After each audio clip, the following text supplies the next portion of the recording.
ኢዮሳፍጥም የእስራኤልን ንጉሥ የእግዚአብሔር ቃል አስቀድመህ ትጠይቅ ዘንድ እለምንሃለሁ አለ። የእስራኤል ንጉሥ ነቢያቶቹ 400 የሚያህሉትን ሰዎች ሰብስቦ ወደ ሬማት ዘገለዓድ ለሰልፍ ልሂድን ወይስ ልቅር አላቸው። እነርሱም እግዚአብሔር በንጉሥ እጅ አሳልፎ ይሰጣታልና ውጣ አሉት። ኢዮሳፍጥ ግን እንጠይቀው ዘንድ ሌላ የእግዚአብሔር ነቢይ በዚያ ይገኝምን አለ። የእስራኤል ንጉሥ ኢዮሳፍጥን እግዚአብሔርን የምጠይቅበት የይምላ ልጅ ሚክያስ የሚባል አንድ ሰው አለ፣ ነገር ግን ክፉ እንጂ መልካም ትንቢት አይናገርልኝምና እጠላዋለሁ አለ። ኢዮሳፍጥም ንጉሥ እንደዚህ አይበል አለ። የእስራኤል ንጉሥ አንዱን ጃንደረባ ጠርቶ የይምላ ልጅ ሚክያስን ፈጥነህ አምጣ አለው። የእስራኤል ንጉሥና የይሁዳ ንጉሥ ኢዮሳፍጥ ልብስ መንግስት ለብሰው በሰማርያ በር መግቢያ አጠገብ በአደባባይ በዙፋኖቻቸው ላይ ተቀምጠው ነበር። ነቢያቶቹም ሁሉ በፊታቸው ትንቢት ይናገሩ ነበር። የከነዓና ልጅ ሴዴቅያስም የብረት ቀንዶች ሰርቶ እግዚአብሔር እንዲህ ይላል እስኪጠፉ ድረስ በእነዚህ ሶርያውያን ትወጋለህ አለ። ትንቢትም ነቢያትንም ሁሉ እግዚአብሔር በንጉሥ እጅ አሳልፎ ይሰጣታል፣ ወደ ሬማት ዘገለዓድ ሂዱና ተከናወኑ እያሉ እንዲህ ትንቢት ይናገሩ ነበር። መጽሐፈ ነገሥት ቀዳማዊ 22 የተወሰነ ክፍል እንዳነበብኩት ይህ ታሪክ ኤልያስ በነበሩበት ጊዜ የነበረ ታሪክ ነው። ይሁዳና እስራኤል ተብሎ ተከፍለው እስራኤላውያን ሁለት ነገስታት ነበሯቸው። ከዛ በኋላ ደግሞ 3 ቦታ ተከፍለው ነበር፣ ግን በዚህ ሰዓት ሁለት ነበሩ እና ወደ ሶርያ ሄደው ውጊያ ለመፍጠር ፈለጉና እግዚአብሔር ነቢያት ይጠይቃሉ። እነዚህ ነቢያት ውጡ እግዚአብሔር ድል ይሰጣቸዋል ይሏቸው። ከዛ በመሀል ኢዮሳፍጥ ሆነው ሌላ ሰው የለም፣ ሌላ ንጉሥ የለም እዚህ አካባቢ ክሮስ ቼክ ማድረግ ፈልጓል ሲባል ሚክያስ ይጠራል ማለት ነው። እንግዲህ በዚህ ዘመን በቁጥር የተጠቀሱ ከ950 እስከ 1000 የሚሆኑ ነቢያት ነበሩ። 450ው የበዓል ነቢያት ናቸው። በዓል የሚባል የአጋንንት አምልኮ አለ። ያንን ሰርቭ የሚያደርጉ እስራኤል ደግሞ ያንን አምላክ የአጋንንት መንፈስ የሆነ አምላክ እንዲያመልኩ ሰፖርት የሚያደርጓቸው 450 ነቢያት ናቸው። ሌሎች ደግሞ 400 ነቢያት ንጉሱን ሰርቭ የሚያደርጉ ናቸው።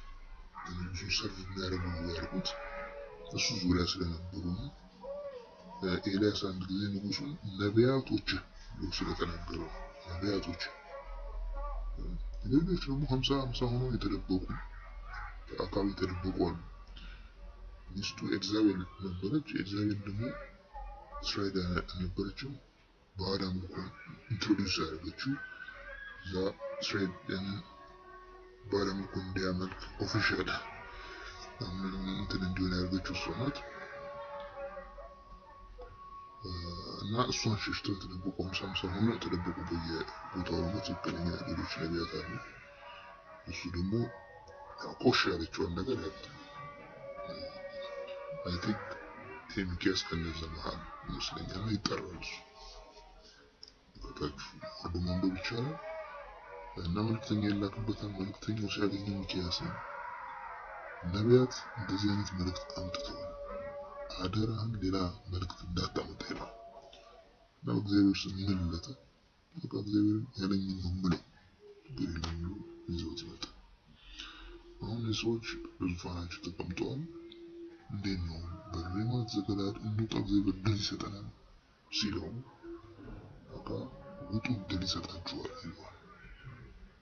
ሲለው አወቀ አክዓብ ሚክያስ እንደዋሽ። ከጌታ መልእክት ውጭ ከእግዚአብሔር መልእክት ውጭ ውሸት እንዳትነግረኝ አልተማማልንም ይለዋል። ኦኬ እንግዲህ አሁን ይሄ ንጉስ ውሸት እንደተናገረ አወቀ። አይደንቲፋይ አድርጓል ራሱ። ያ ማለት መጀመሪያውን ሐሳብ ሲያስተናግድ ባይኖ መውጣት እንደሌለበት አውቋል ማለት ነው። አንድ እነዛ ነቢያት ለሆዳቸው ለአድቫንቴጃቸው እንደሚተነብዩ አውቋል ማለት ነው። ሶስት ሚክያስ እውነተኛ ነቢይ እንደሆነ አውቋል። ስለዚህ አሁን ሲዋሽም አውቋል ማለት ነው። ሚክያስ እውነተኛ ስለሆነ የተጠራው ሲዋሽም ካወቀው እንግዳው ወደዛ መውጣት እንደሌለበት በልቡ አውቋል ማለት ነው። ስለዚህ እሺ ለና ሚክያስ አስተካክለው እውነተኛው መልእክት ይነግረዋል። ታስተውሉ ጦርነቱ እንደሚሸፈን ህዝቡ ነፃ ሆኖ እንደሚበተን ይነግረዋል። ማለት ያው እሱ ይሞታል ማለት ነው። ልክ እንደ ይህንን መልእክት ሲነግረው አየህ አላልኩም ይላል ዞርና ወደ ኢዮሳፍጥ ስለ እኔ ክፉ መልካም ትንቢት አይመጣም ክፉ ነው የሚያመጣው አላልኩም ይላል።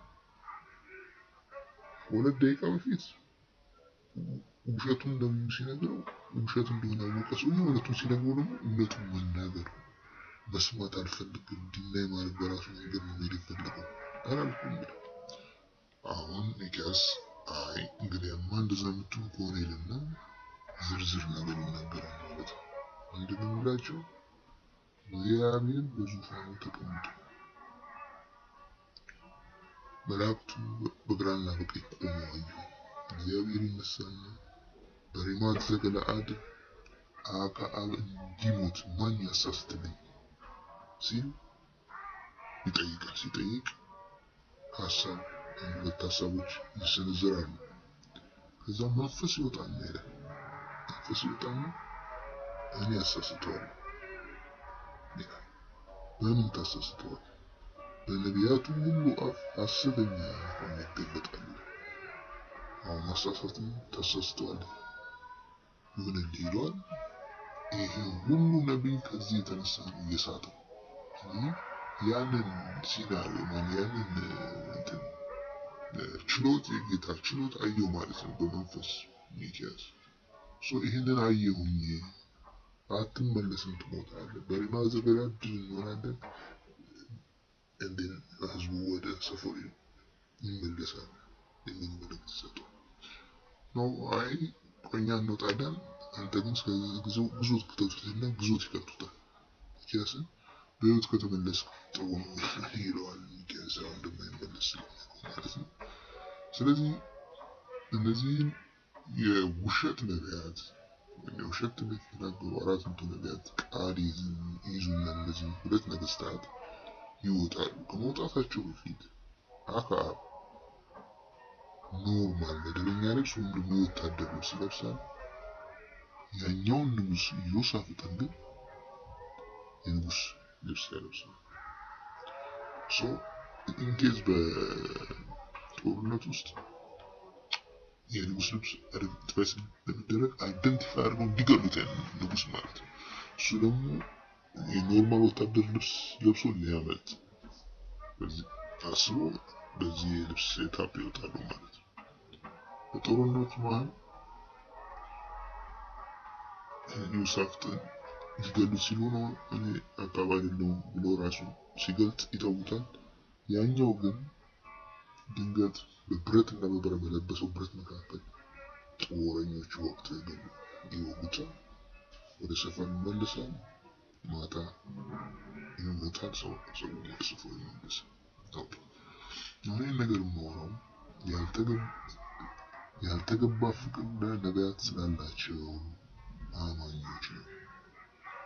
ነቢያት ከእግዚአብሔር የሰሙትን መልእክት ለመጣለት ሰው በትክክል እንዲነግሩ ነው የሚፈልገው። ሰው የሚፈልገውን እንዲናገሩ አይደለም።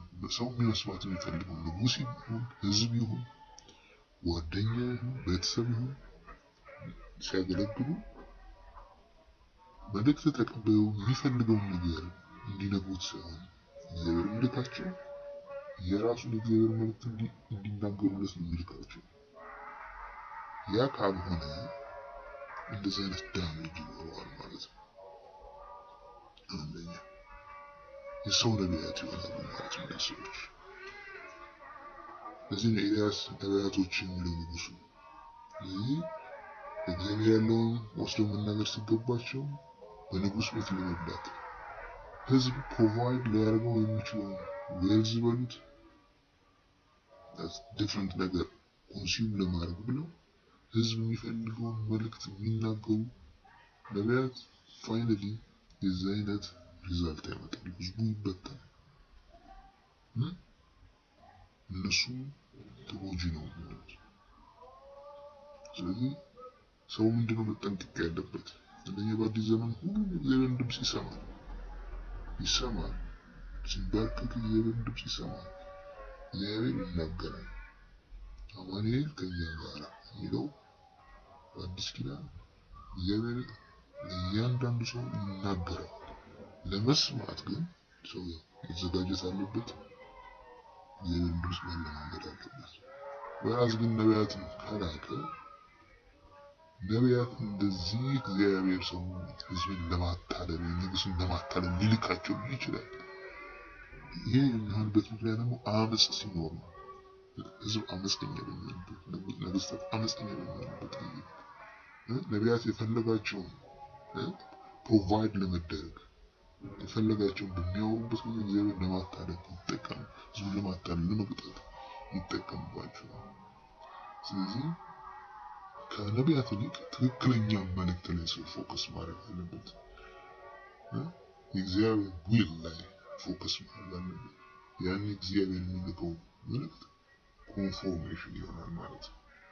ሰው በአዲስ ኪዳን ከጌታ ከራሱ በመንፈስ ይሰማል። እግዚአብሔር ደግሞ ኮንፎርሜሽን ነቢያት ይልካል ማለት ነው። ይህ ካልሆነ ግን ለሁሉም ጥቅም ላይኖረው ይችላል።